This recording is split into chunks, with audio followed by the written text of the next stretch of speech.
What is good, guys? It's Rey-Jay back with another video, and in this one I want to break down what's going on with the Tesla, SPY, Nvda, the QQQ, and a couple of other tickers. I'm going to break down what's happening to the market as far as some very important levels to be watching for, and how things could end up panning out as time progresses. But before I break the doubles information, before I get into any more details, let me just mention a couple of things. I am personally not a financial planner, so take nothing I say as financial advice.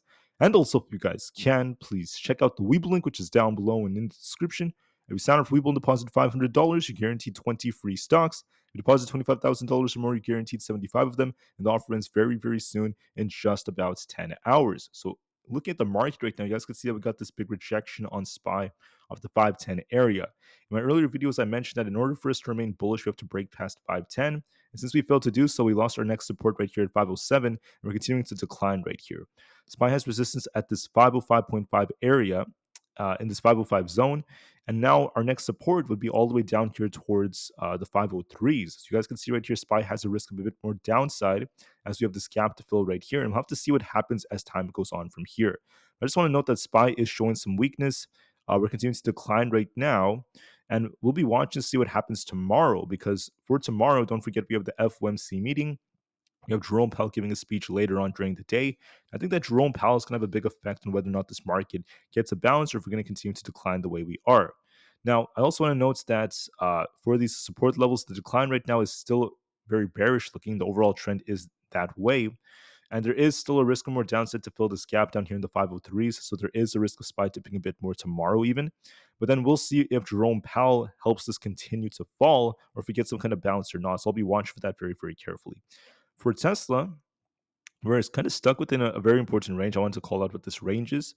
So right here, Tesla's been declining, but we have this resistance to be watching for at 186.5. This is going to be our 20 EMA. If we break through this, I could see Tesla pushing back up to 190. And then Tesla has support currently at this 182 zone. Our 50 EMA is curling upwards, so I think this is going to catch up to 182 by the time we get closer to it. So if we end up losing this 182 to 180 zone right here, there's going to be a bigger decline coming all the way down to potentially 175 for Tesla. So we'll just have to wait and see what the move is. But you guys can see right here quite clearly, although Tesla had a lot of potential, we had a lot of bad news that came out. That's part of why it's declined the way it has. And there is a risk of this dipping a little bit lower and getting closer to 182.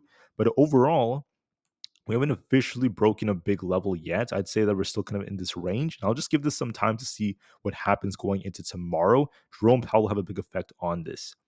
For Nvda is rebounding just a little bit, but we have this resistance to be watching for at 875 to 877.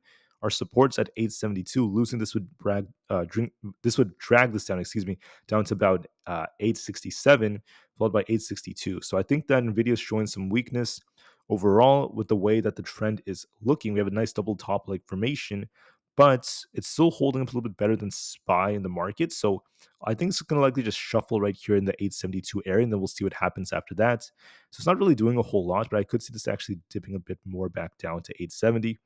For the QQQ, this is also declining, but we have support now where this wick is at 427. We have resistance at 428 and also 429.5.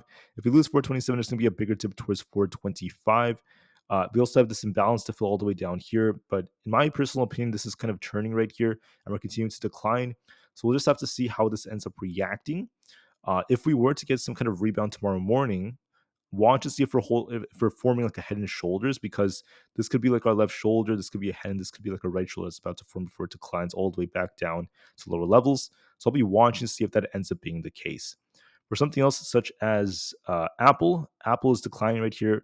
We attempted to rebound. We got this drop in bounce up to about 175, and since then we're dipping to 172.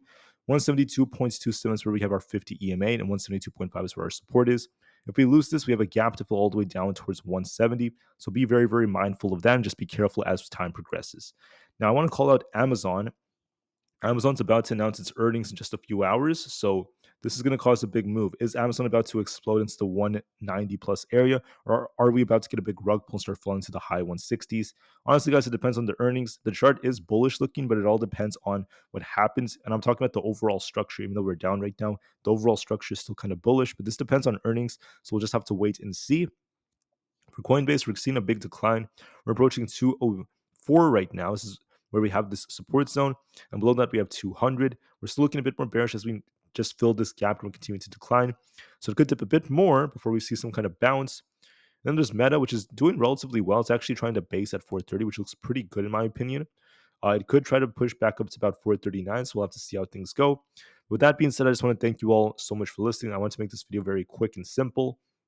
Just know that SPY and the market are declining, and there's a risk of more downside, but we have to remain calm, cool, and collected, and remain unbiased as time goes on, because what's going to determine if this continues will be the data coming out for tomorrow and Jerome Powell's speech. I'll be talking more about this in my later video in the next couple of hours. With that being said, thank you for listening, guys. Have a great day. I'll see you guys in a few hours, and peace out.